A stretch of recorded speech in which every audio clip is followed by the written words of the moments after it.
Hi friends, எல்லாருக்கும் நமஸ்காரம். பிரேக்ஃபாஸ்ட்டுக்கும் டின்னருக்கும் என்ன செய்யலான்னு யோசிச்சுட்டு இருக்கீங்களா?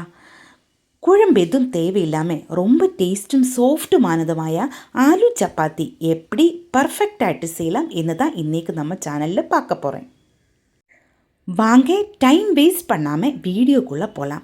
ஆலு சப்பாத்தி செய்கிறதுக்காக 3 கப்பு கோதுமை நான் எடுத்துருக்கிறேன். இது ஆசீர்வாத் கோதுமை தான். இதிலேக்கு தேவையான உப்பு சேர்க்கலாம். அதே மாதிரி 1 டேபிள் ஸ்பூன் நெய் சேர்க்கலாம். அதுக்கப்புறமா கொதிக்கிற தண்ணி ஊற்றி இது நல்லா பிசைஞ்செடுக்கலாம். நெய்க்கு பதிலாக உங்களுக்கு எண்ணெய் கூட சேர்க்கலாம்.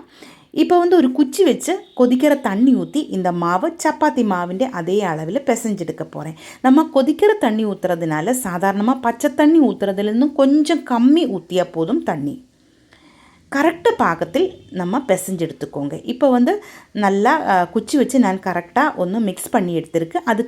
அப்புறமா நம்ம கை வச்சு நல்லா தேய்ச்சி கரெக்டு பாகத்தில் சப்பாத்தி மாவு பிசைஞ்செடுக்கலாம். பின்னாடி இது மூடி வச்சு ஒரு அரை மணி நேரம் அப்படியே ரெஸ்ட் பண்ணுறதுக்காக வைக்கலாம். இந்த டைமில் இதிலேக்கு தேவையான மசாலைகள் நமக்கு தயார் பண்ணி எடுக்கலாம். இப்போ நம்ம மாவு கரெக்டாக ரெடியாகி வந்துடுச்சு பாருங்கள். இனி நமக்கு இதை மூடி வைக்கலாம். மசாலா தயார் பண்ணுறதுக்காக 2 மீடியம் சைஸில் உருளைக்கிழங்கு நான் நல்லா வேக வச்சு எடுத்துருக்கேன். இது நீ இதனோட தோல் மாற்றியதுக்கப்புறமா இதே மாதிரி ஒரு ஃபோர்க்கு வச்சு இதை உடைச்செடுக்கலாம். இதில் கொஞ்சம் கூட தண்ணி ஒன்றும் இருக்கக்கூடாது. இப்படி நல்லா உடைச்செடுத்துக்கோங்க. அதுக்கப்புறமா நமக்கு ஒரு கடாய் அடுப்பில் வச்சு நல்லா சூடு பண்ணலாம். 1 டேபிள் ஸ்பூன் எண்ணெய் ஊற்றலாம். நான் தேங்காய் எண்ணெய் தான் இதிலேக்கு ஊற்றிருக்கு. நீங்கள் எந்த எண்ணெய் யூஸ் பண்ணுமோ அதே ஊற்றிக்கோங்க. நல்லா சூடாயதுக்கப்புறமா 1 டீஸ்பூன் சீரகம் இதிலேக்கு சேர்க்கலாம். அதுக்கு பின்னாடி அரை டீஸ்பூன் ஓமம் சேர்க்கலாம். இது ஸ்கிப் பண்ணலாம். உங்களுக்கு பிடிச்சிருந்தால் மட்டும் நீங்கள் சேர்த்திக்கோங்க. ஆனால் ஆலு சப்பாத்தியில் ஓமம் சேர்க்கும்போது நல்ல டேஸ்ட்டாக இருக்கும். அரை டீஸ்பூன் தான் நான் இதிலேக்கு சேர்த்திருக்கு. இது நல்லா புரிஞ்சு வருகிற டைமிலேக்கு நமக்கு இதிலேக்கு ஒரு பச்சை மிளகாய் நைஸாய் பொடியாய் நறுக்கியது சேர்த்து நல்லா வணக்கி எடுக்கலாம். அதுக்கப்புறமா மீடியம் சைஸில் 2 பெரிய வெங்காயம் பொடி பொடியாய் நறுக்கி எடுத்ததும் இதிலேக்கு சேர்த்திருக்கு. அரை டீஸ்பூன் இஞ்சி பேஸ்ட்டு தான் இதிலேக்கு சேர்த்திருக்கு. பூண்டு இதிலேக்கு சேர்க்கக்கூடாது. இஞ்சி மட்டும் அரைச்சி எடுத்தது தான் நான் இதிலேக்கு சேர்த்தியது. இனி தேவையான உப்பு சேர்த்து நல்லா வணக்கி எடுக்கலாம். கொஞ்சமாக கொத்தமல்லி தலையும் கறிவேப்பும் தலையும் பொடியாய் நறுக்கியதும் இதிலேக்கு சேர்த்து நமக்கு நல்லா வணக்கி எடுக்கலாம். பின்னாடி இதிலேக்கு 1 டீஸ்பூன் சில்லி ஃப்ளேக்ஸு சேர்த்திருக்கு. சில்லி ஃப்ளேக்ஸ் உங்கள் கையில் இல்லைன்னா உங்களுக்கு இதிலேக்கு 1 டீஸ்பூன் வரமிளகாத்தூள் சேர்க்கலாம். வரமிளகாய் நான் இதே மாதிரி க்ரஷ் பண்ணி எடுத்து வச்சுட்டு மிக்சியில் இந்த மாதிரி ஏதோ தேவை வரும்போது நமக்கு யூஸ் பண்ணலாம். இப்போ 1/4 டீஸ்பூன் மஞ்சள் தூள் சேர்த்திருக்கு.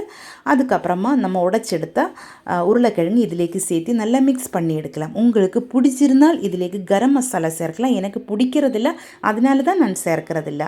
ஆனால் மேக்ஸிமம் நம்ம ஆலு சப்பாத்தியில் கரம் மசாலா சேர்த்துடுவாங்க. இப்போ அதை ஆறதுக்காக ஒரு தட்டிலேக்கு மாற்றி நான் வச்சுருக்கு. பின்னாடி நம்ம பிசைஞ்சு எடுத்து வச்சுருந்த மாவு உருண்டை பிடிச்சி இதே மாதிரி கரெக்டாக கையில் வச்சு நல்லா பரப்பி எடுத்துக்கோங்க. அதுக்கப்புறமா அதுக்குள்ளே நம்ம ஃபில்லிங் வச்சு நம்ம இப்போ தயார் பண்ணி வச்சுருந்தா உருளைக்கிழங்குன்ற ஃபில்லிங் வச்சதுக்கப்புறமா உருண்டை மாதிரி பிடிச்சி கரெக்டாக ஷேப்பு பண்ணி எடுத்துக்கோங்க. இப்படி கையில் வச்சு தான் நம்ம ஃபஸ்ட்டு பரப்பி எடுக்கணும். பாருங்கள் இந்த மாதிரி. அதுக்கப்புறமா லைட்டாக ப்ரெஸ் பண்ணி சப்பாத்தி ரோலர் வச்சு நமக்கு இதே மாதிரி ரவுண்டில் கரெக்டு ஷேப்பில் ஆக்கி எடுக்கலாம். கொஞ்சம் மாவு இதுக்கு மேலே இடையில தூவிட்டே இருக்கணும். இந்த மாதிரி மாவு ஸ்ப்ரெட் பண்ணியதுக்கப்புறமா லைட்டாக ப்ரெஸ் பண்ணி கரெக்டு பாக்கத்தில் நம்ம சப்பாத்தி மாதிரி தேய்ச்செடுக்கலாம். இந்த மாதிரி எல்லா மாவும் நமக்கு கரெக்டாக சப்பாத்தி ஷேப்பில் ஆக்கி எடுக்கலாம். அதுக்கப்புறமா நல்ல சூடான தவையில் போட்டு சப்பாத்தியாகி செஞ்செடுக்கலாம். பாருங்கள் இந்த மாதிரி தான் நம்ம செய்யணும். ஃபஸ்ட்டு நம்ம உருண்டை பிடிச்ச மாவை கையில் வச்சு நல்லா பரப்பி எடுத்ததுக்கப்புறமா உள்ளே நம்ம ஃபில்லிங் வச்சு கவர் பண்ணியதுக்கு பின்னாடி கையில் வச்சு இதே மாதிரி ப்ரெஸ் பண்ணி விரல் வச்சு நைஸாக ப்ரெஸ் பண்ணி தான் நம்ம இது கரெக்டு ஷேப்பில் ஆக்கி எடுக்கணும். அதுக்கப்புறமா தான் பொடி நம்ம கோதுமை மறுபடியும் அதுக்கு மேலே ஸ்ப்ரெட் பண்ணியதுக்கப்புறமா நம்ம சப்பாத்தி ரோலர் வச்சு இதே மாதிரி லைட்டாக தேய்ச்சி எடுக்கணும். கொஞ்சம் கெட்டியாக இருக்கும். சப்பாத்தியில் நின்னும் இன்னும் கொஞ்சம் கூட கெட்டியாக தான் நம்ம பரப்பி எடுக்கணும். இப்போ தவை நல்ல சூடாயிருக்கு. இதிலேக்கு போட்டு நமக்கு சப்பாத்தி சுட்டெடுக்கலாம். ഫസ്റ്റ് வந்து ഇതിലേക്ക് എണ്ണയൊന്നും തടവக்கூடாது. ஃபஸ்ட்டு இதே மாதிரி ஒன்று நல்லா சூடாக்கி 2 சைடும் ஒன்று வேக வச்சு எடுத்துக்கோங்க. அதுக்கப்புறமா நான் வந்து நெய் தான் இதிலேக்கு தடவுது. நீங்கள் வந்து உங்களுக்கு எண்ணெய் கூட யூஸ் பண்ணலாம். என்ன பிடிக்குதோ அதே நமக்கு இதிலேக்கு தடவி எடுக்கலாம். இப்போ வந்து பாருங்கள், நான் வந்து நெய் தடவி கரெக்டாக நம்ம ஆலு சப்பாத்தி வேக வச்சு எடுத்துருக்கு.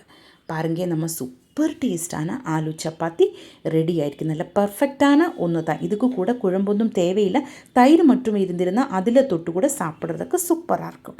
கண்டிப்பாக நீங்கள் ட்ரை பண்ணி பாருங்கள். இந்த வீடியோ உங்களுக்கு பிடிச்சிருந்தால் சேனல் சப்ஸ்கிரைப் பண்ணுங்கள், லைக் பண்ணுங்கள். கேரளா ரெசிபிஸ் பிடிக்கிற ஃப்ரெண்ட்ஸுக்கெல்லாம் நீங்கள் இந்த வீடியோ ஷேர் பண்ணி கொடுங்க. ஹைப் ஆப்ஷன் ப்ரெஸ் பண்ணி இன்னும் கொஞ்சம் சப்போர்ட் பண்ணி கொடுங்க. உங்களுடைய ஃபீட்பேக் வந்து கண்டிப்பாக நீங்கள் கமெண்டில் எழுதி போடுங்க.